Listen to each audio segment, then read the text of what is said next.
तकमीली तलबीना, ताकत, सेहत और शिफा के लिए सुन्नत और तिब्बे नबवी का बेहतरीन नुस्खा।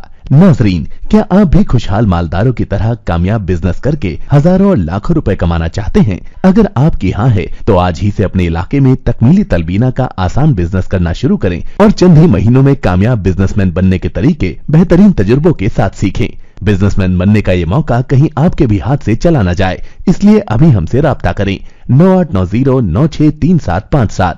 तकमीली food products private limited, Malegaon, India. नाज़रीन गिरामी, अस्सलामु अलैकुम रहमतुल्लाहि व बरकातुहू। सीधी बात के ताज़ा तरीन प्राइम टाइम में आप लोगों का इस्तकबाल है।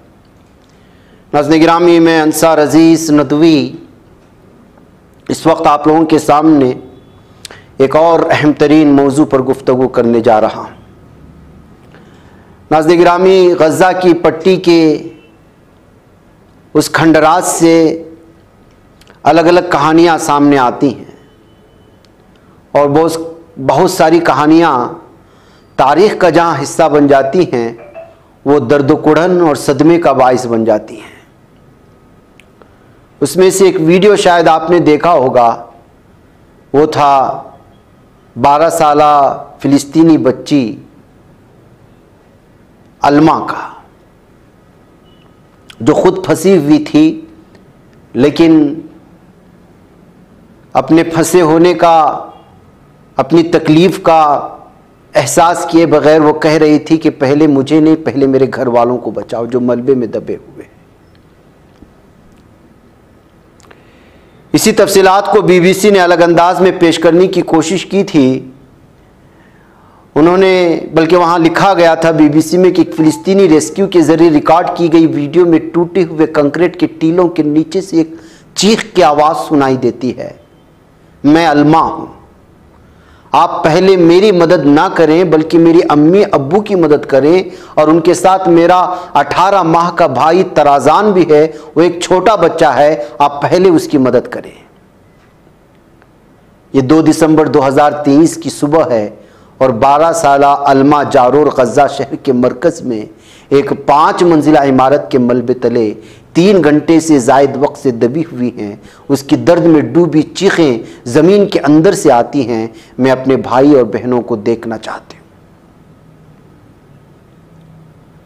एक इमदादी कारकुन सबसे पहले अल्मा तक पहुँचते हैं और कंक्रीट और धात की मुड़ी हुई सलाखों के दरमियान से उसे बाहर निकालने में कामयाब हो जाते हैं। वो मिट्टी में अटी हुई है, लेकिन खुशकिस्मती से उन्हें कोई बड़ी चोट नहीं आई।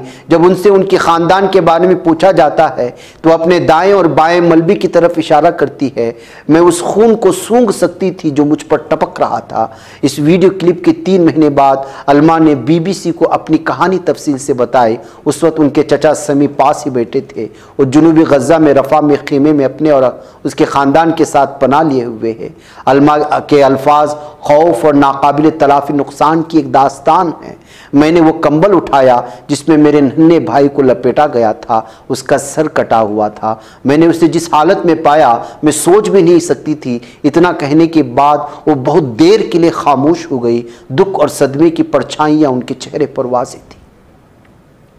मुझे याद है कि मैं मलबे के नीचे होश में थी। मैंने अपने आईपैड को चेक किया और देखा तो उस वक्त 9 बजे थे। मुझे उम्मीद थी कि मेरा भाई तराजान अब भी जिंदा होगा। मैं उसे पुकार रही थी और मुझे उम्मीद थी कि मुझे वो जिंदा मिलेगा। मैं उस खून को सूंघ सकती थी जो मुझ पर टपक रहा था। मैं मदद के लिए चीख रही थी कि कोई हमें बचाए। मुझे दूसरों की आवाज़ें भी सुनाई दे रही थी, लेकिन अल्मा को जब बचाया गया तो उसके बाद उन्होंने अपने नन्हे भाई तराजान की लाश देखी।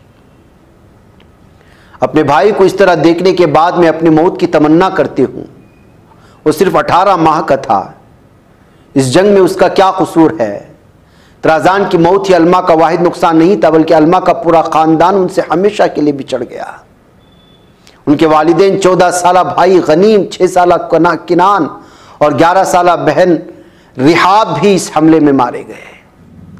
अल्मा के वालिदैन ने इसराइल की बमबारी से अपने बच्चों को महफूज रखने की भरपूर कोशिश की थी।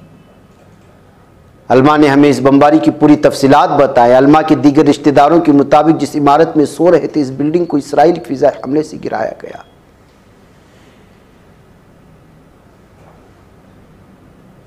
BBC ने इजरायली फौज से इस हवाले से जानना चाहा तो राब्ते में हमें बताया गया कि इमारत पर हमले की उस दावे की तस्दीक के बगैर तबसरा नहीं कर सकते।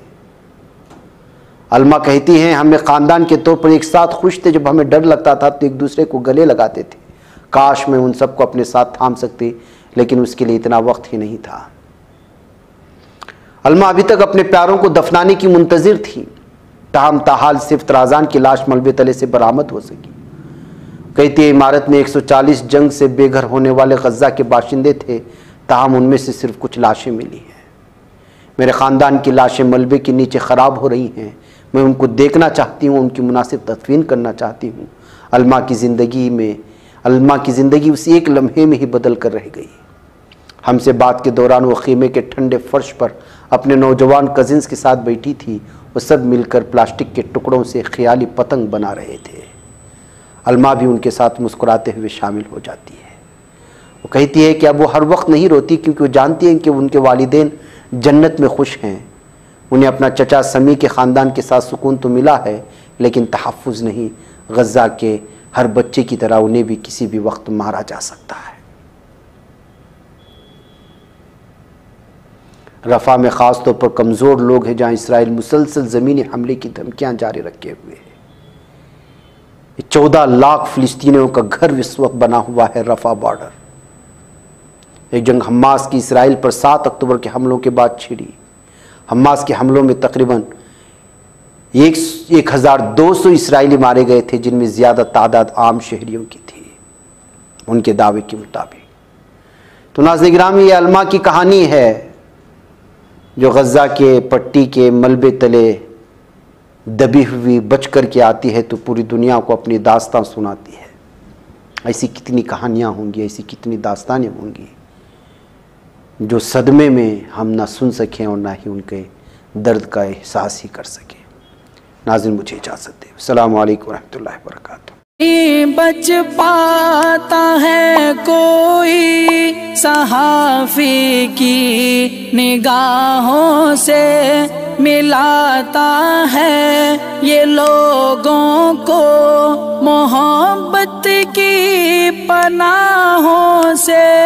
करम और दर्द मंदी का है एक संसार, सीधी बात। अज़ीमत जुर्अतो हिम्मत का है इज़हार, सीधी बात। अज़ीमत जुर्अतो हिम्मत का है इज़हार, सीधी बात। ये चैनल हक निगर बनकर कुचल देता है फितनों को,